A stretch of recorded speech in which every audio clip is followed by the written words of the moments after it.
Hello everyone, Luke here. Now before we get into talking about the chapter this week, I admit I was wrong about one particular element that we'll get into it. Let's just get that out of the way. I was completely wrong. I'm a man and admit when I was wrong.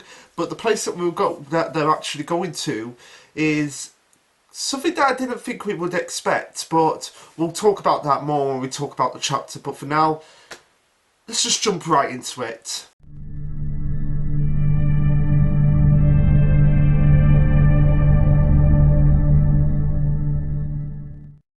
Alright, so this will be chapter 203 titled Missile Heart. Now, before we actually talk about the chapter properly, we've got to talk about the popularity poll, because the popularity poll for the results for the 4th year anniversary came out this week, and obviously the top three, which is on this colour page here, were the three that I think everyone expected. I mean, personally, if it was me, I would obviously have Suika at number one, but what can you do?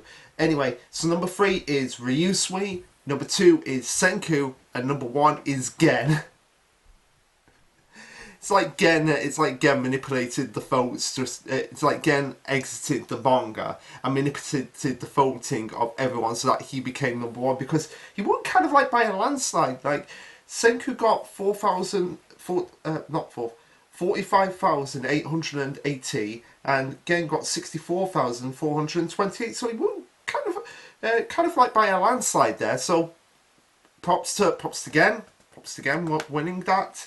But for now, we'll talk about the chapter proper. So the chapter opens up with them acquiring the fluorite and saying, since Japan's supplies of fluorites all dried up, we came to Barcelona. Okay, makes sense. If your supplies of a basic material that you need for a spaceship are dried up in your country, you gotta travel to other places to actually get that material. So it does make sense. Now, some people are kind of like a little bit disappointed of the fact that we're not getting as much more interactions with the locals as we should really be doing. And yeah, that is true. Although they did say in the last chapter that because they're on a time limit, they can't be like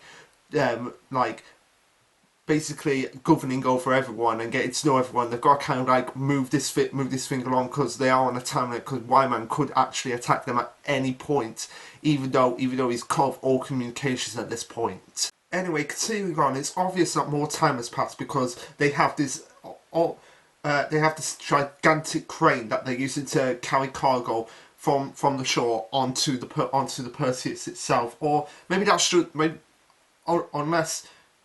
Oh no, my mistake. That crane is actually supposed to be built on the Perseus itself. So it's like they're mining and they're carrying from a crane cargo onto the actual ship itself. But anyway, sorry guys. Anyway, Suika spots what is supposed to be a sparkling stone. Which is obviously the fluorite, and this is when Senku says it glows when it's heated, and Senku says it glows when it's heated, and Gen says, which is why we call it a firefly stone in Japanese. Okay, that makes sense, because fireflies do glow when like they illuminate their tails. Obviously, when their tails get heated up, so that makes sense why they would call fluorite a firefly stone in Japan. Anyway, we see Kosuke working on a little bit of a machinery. Which, by the way, going back to that popularity poll, they did the top 20, and I was surprised Kosuke didn't get in there. I mean, he got 21. Chelsea just narrowly beaten him, but yeah, Kosuke at 21 out of the popularity poll over Mosu. That's just a disservice to how awesome Kosuke is. But anyway, continuing on. Suika looks at the sparkling stone and realizes that it's glass for eyes, basically glass lens that you use in eyes. And Senku goes on to explain that that's a lens of pure polished fluorite. Compared to glass, it's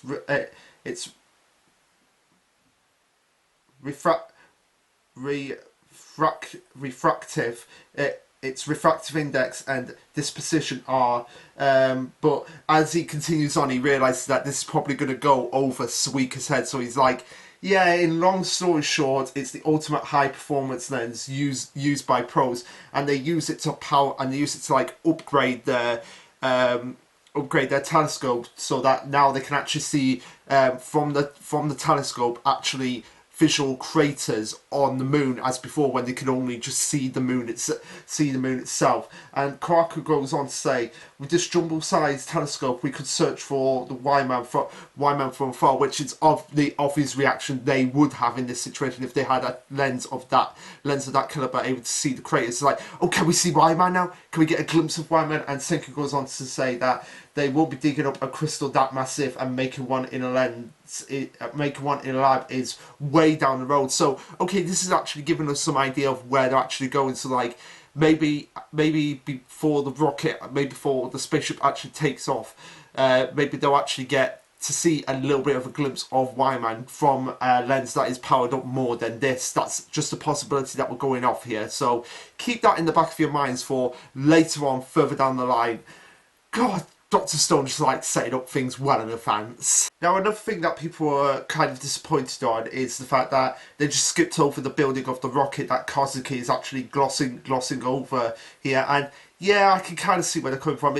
I would have liked to have seen that myself, like the rocket just actually being constructed in different areas, but that's just the problems with it. That's just like one of the major problems with the series. Like once we get into the advanced technology, it's going to be easy to just skip over a lot of these components. Although I'm really hoping we don't skip over the actual building of the spaceship. So fingers crossed to that. But yeah, I can kind of see why they're actually skipping over things. Like as you move forward into the series and more people are revived and it becomes much more easy to build stuff, it's kind of going to lose a little bit of charm at the beginning of the series. So that I can kind of see why that could be a bit divisive between people. But really, what keeps me going with Doctor Stone is just the insane. It's just the insane characters, just how the story just keeps grasping me from week to week. So, while it is a bit of a problem, it's not enough for me. It's not enough to damage the series, in my opinion. But anyway, as the discussion over the rocket, they mention how it's so tiny and sweet, and probably my personal favourite moment in the chapter here. Suika goes on to say that she's just about the only one who could fit in there before Chrome reminds her that she has grown so much. It's like, oh, that's true. And it's like, just bless her heart there. But Senku confirms that this is just a miniature rocket to be exact, and they're going to slap on a prototype of Dr. Sinu's test engine and pick a spot for a test launch, which I'm glad this is actually being done, because you need an awful lot of testing if you're going to actually be constructing a spaceship to get to the moon. That's basic 101. You need testing, otherwise you get up there, boom, could go to pieces in an instant. Anyway, as Gen is saying that they're getting closer to the moon every single day, even in the snow mode, Ryusui says that a proper moon mission means making deadly accurate trajectory calculations. Very, very true. So, of course, he reveals where Math City is going to be, which is the next destination, the next city that they're going to have to set up, and it's going to be in India. Now, this makes a whole lot of sense, because India is just rich in mathematics. If you go and look it up, it's like dating back to millennia ago. Like, it's just rich in mathematics. Although Shonen OG on his stream did kind of bring up a little bit of an issue here, that maybe if I can find it, it was chapter 142. That maybe Boichi and Inagaki kind of lied to us just a tiny little bit, or maybe they were just kind of like teasing us just a tiny little bit. But anyway, let's go to finding the roadmap, the world roadmap, like the globe. Let's just find it. Here we go. So in chapter 142, when the globe was revealed and what cities they would actually be setting up. Okay, so you have here, if we can get it in, Corn City, North America, Supalo City, South America. That makes sense. Illuminant City in Australia, which is obvious there. Rubber City in Indonesia. But look at where Mass City is. That is clearly in the north. That is clearly in the north, and India is like more on the south side of the world. So now, Party Champs in that stream did bring up that maybe it would have been kind of difficult to showcase Map City under Rubber City, but I reckon they could have. I reckon they could have done it. I reckon if they just put it sort of like here, sort of like down here, Map City, they could have probably gotten away with it there. But yeah, we all kind of thought it was going to be in Europe, and we all thought this Europe arc was going to be longer. Although it might be depending on how people take the ending of the chapter. But yeah, that is clearly not in India. That Map City on that globe is clearly not in India. It's more on like in Russia or China maybe. Yeah. So Boichi and Nagaki, I love you, but you kind of teased us there with that. But yeah, am I upset that it's not being set in England? A little bit, but at the same time, I can understand why India and why it chose it. And maybe that was the thing with Inagaki. They kind of like just maybe thought that it might be set in England before he was like, nah, I don't really see it set in England. India seems like a much more logical solution. So maybe that was what he was thinking. Like he didn't exactly realize where Map City would be set in. It was kind of like the hardest one to figure out in his head. So now that he's actually got it set up. Now that he's actually got it set up in location, we finally get an answer to one of the lingering questions that we've had for ages. Like, and it's not even an important question. It's like just one question that us fans have just been like, "Oh, where is Map City? Where is Map City? That map is too confusing. Where is Map City?" But anyway, makes sense. So we'll move on. Chrome says that since they're in Spain, how are they going to reach it by boat? And Francois suggests that they take the long way round, which is obviously going back where they came from and going all the way around Africa, which I wouldn't mind them doing that, and it might actually lead to them doing that, and might actually lead to an Africa arc. We never know, or making a city in Africa whilst they stock up on supplies, because based on what said in this chapter, that might actually be something that will come about. But anyway, and it'll come up here right now. He'll as Ryusu says, on that note, there is an issue with the new Perseus. We're running they're running through fuel faster than they expected, and their current supply will never take them past the Cape of Good Hope, which is going around Africa. And all the way around to India. So that might mean that basically at the end of the chapter they might actually have to backtrack, and they might actually have to stop in Africa to get a new fuel source for the Perseus. That could be a possibility that might be happening. So even though we've got the location of Map City, it might be a while before we actually get there. And Senku, you can see that Senku with his ... is like, he's like thinking about it. He's like, I'm not so sure. Like he can't. I think he kind of like has a little bit of a doubt in the back of his mind. But anyway, Chelsea goes on to say, "Oh well, honestly, I'd be thinking if science always worked out perfectly every time." So yeah, Senku's not a bit unsure because nothing works out perfectly the first time, and maybe that's like foreshadowing for the fact that this plan at the end with this rocket, as we'll soon see, might not actually work, because as we established earlier in the series, with like the drone and everything like that, nothing works the first time in Doctor Stone. That's kind of like Doctor Stone Rule 101: nothing works the first time.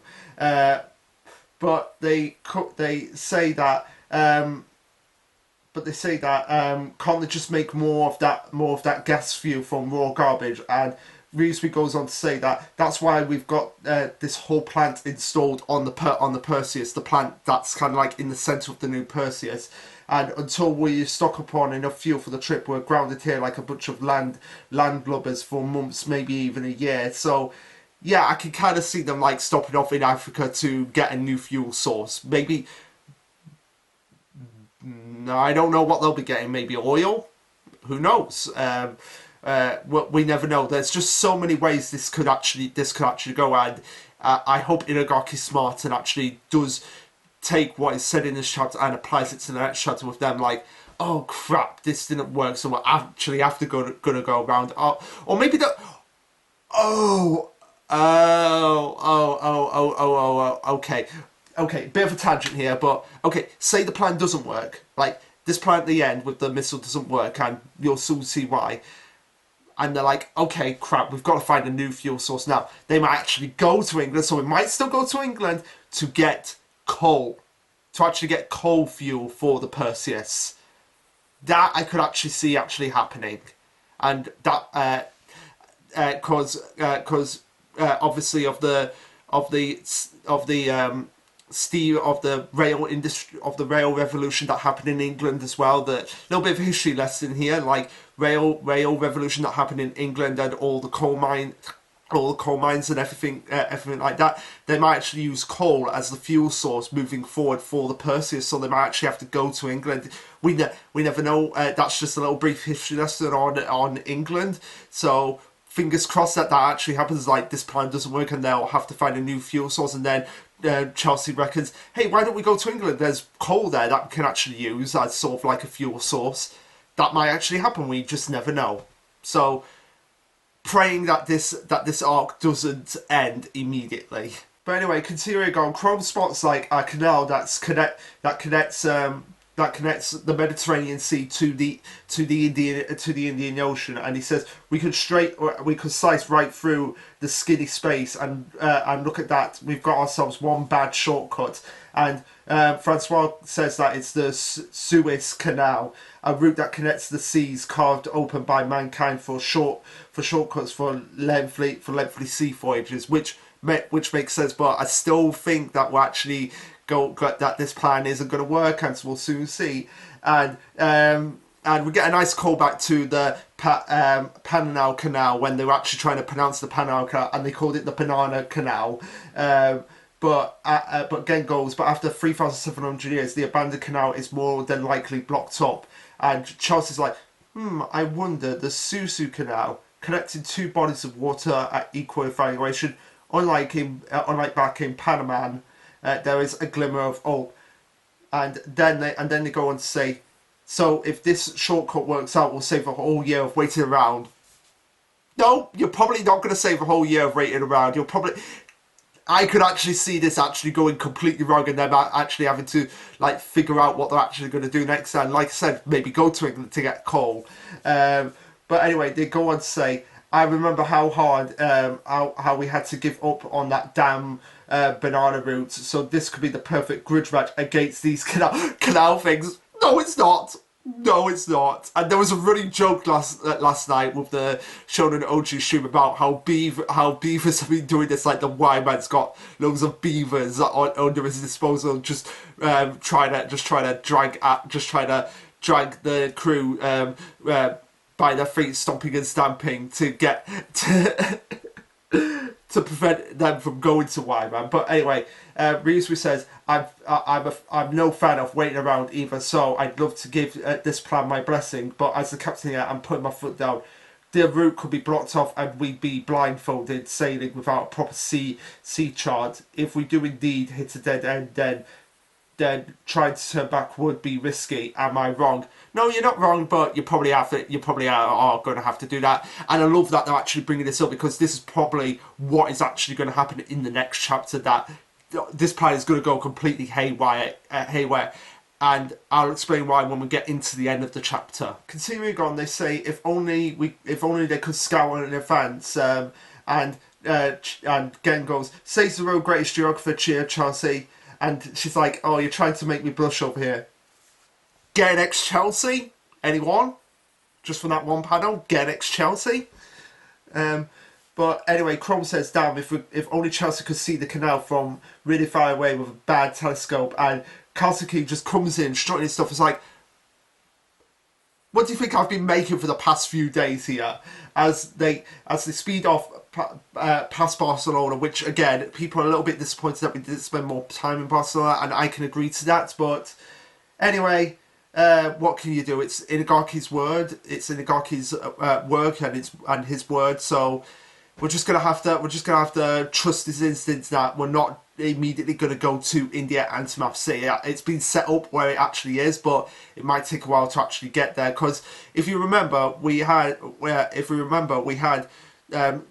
I think it was like they set up Wano like a decade in advance in One Piece, and it took us ages to get there, and even took them ages to get to the New World because there was a lot of sidetracking with them getting separated, only in One Piece, then Impale Down, and then Marineford, and then it took 2 years before they could actually finally get into the New World. So that might actually be a case here of like they'll do a lot of tangents, like they'll do a France arc and England arc, and maybe a Portugal arc before they and maybe an Africa arc before they finally get to India.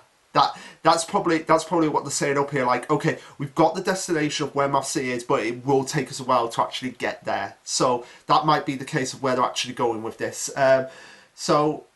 Moving on with the chapter, we have them construct a new hot air balloon with Chelsea's kites, which Party Jones cleverly pointed out that they survived 7 years unscathed because, as you can see, clearly using the hell that was meant to be help from Chelsea's kites. But anyway, as she's flying up, Chelsea says, "This is the best. This is the bestest. This is the bestest. I get to check in on the Suez Canal and whip up a sea chart, easy peasy." Which you can admit that's probably something she's always wanted to do, like always traveling in a hot air balloon. It's like, oh my god, I'm finally getting to channel one of my dreams that I've always wanted to do. And Chrome and Carl could get a bit excited of like, yeah, how's it look up there as they're communicating through the phone? Do you think we can slip through that so easy sea route thing? And Chelsea's like, nope, it's blocked. And they're like, and they do like the falling on the back thing that people do when in Doctor Stone, when it's like something that they think is going to be easy is actually going to be more difficult. They're like, of course it wasn't going to be easy. And Gen points out, as always, we have the worst luck. And yeah, keep that sentence in mind for now.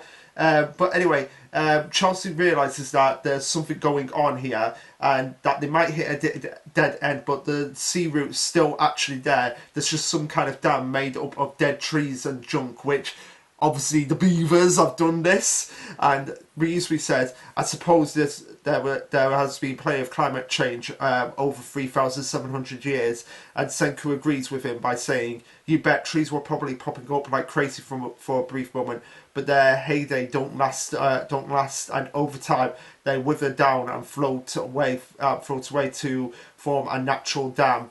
And I love Kohaku in this just brief moment. She's like, did somebody call for destruction?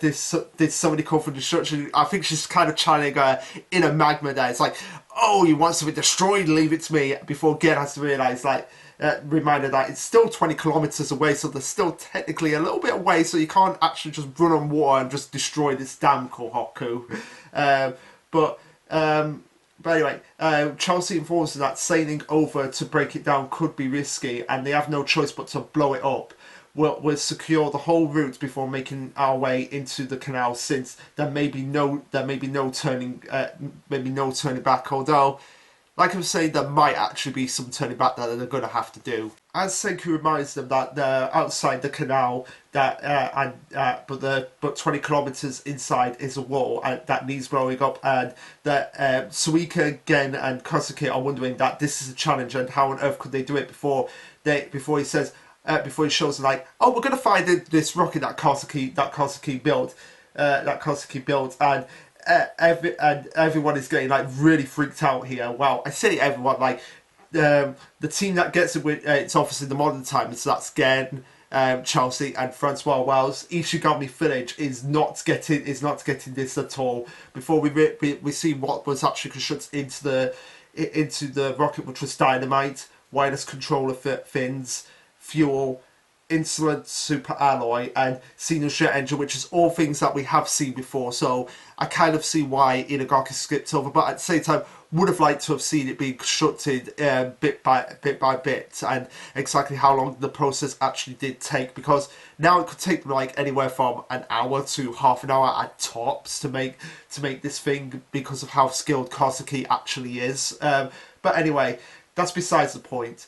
We get a flashback with Senku going, Senku reliving when he was a child, and he actually took Taiju and Yusuriya up on the hill near Ryusui's company to actually test fire the rocket, and he's like, science is power. For instance, I don't have to explain how your little science rocket and a ballistic missile are fundamentally the same thing, right? As it seems to be that this is this is Xenu saying this, that science is power, or this little more in a flashback as we see him reminiscent of when he first went to America and he actually came in contact with Xenu, even though they didn't speak to each other. They kind of like had a connection of like, yeah, I know who you are here.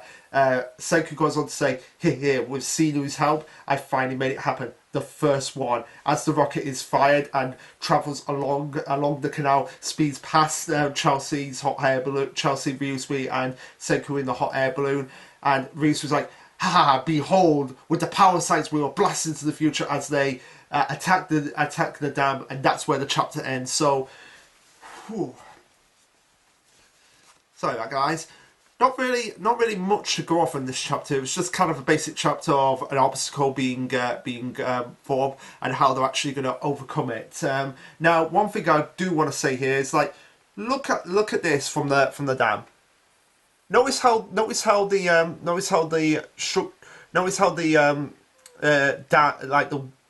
wood chips are growing out of the ground. Yeah, that is clearly man-made, and notice how the blast it does blast away, but it kind of like just shoots right through it because it's going so fast. Now, this leads me to believe that this blast is not going to work.